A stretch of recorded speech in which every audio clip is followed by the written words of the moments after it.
దిలీప్ కుమారు ఒక మంచి మంచి నాయకుల దగ్గర ఈ రాష్ట్రానికి ఒక రాష్ట్రాన్ని తీసుకొచ్చిన కొట్లాడిన నాయకుల దగ్గర ఈరోజు ముఖ్యమంత్రి తోటి పనిచేశారు.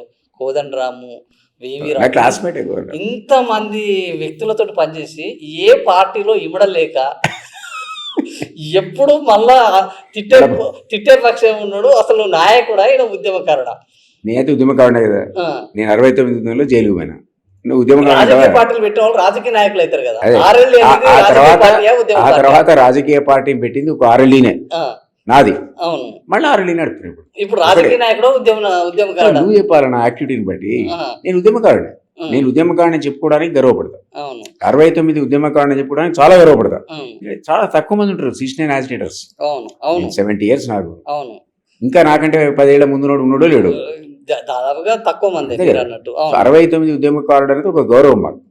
నాకు మొన్న సీఎం ఒక అప్లికేషన్ పంపిండి ఇంటికి. అందరికి నీకు పంపి నాకు పంపి. అందులో ఒక కాలం ఉండే, మీరు తెలంగాణ ఉద్యమంలో పాల్గొంటే మీ ఎఫ్ఐఆర్ నెంబర్ ఎంత, వివరాలు ఏంటని అడిగాడు.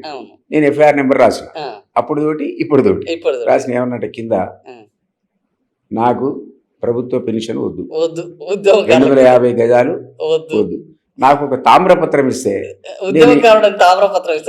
నేను గోడకేసుకుంటా. ఎందుకంటే నెక్స్ట్ జనరేషన్ మా తాతగారు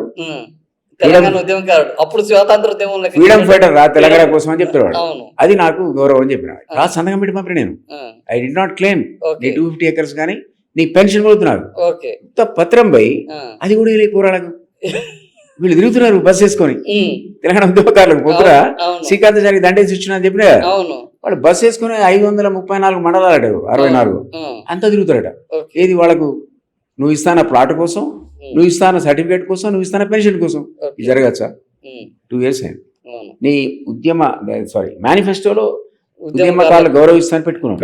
వాడు ఎట్లా పోతాడు బస్సు యాత్రకు? పోవచ్చా? December 9 లోపల సాల్వ్ చేసి రా నువ్వు.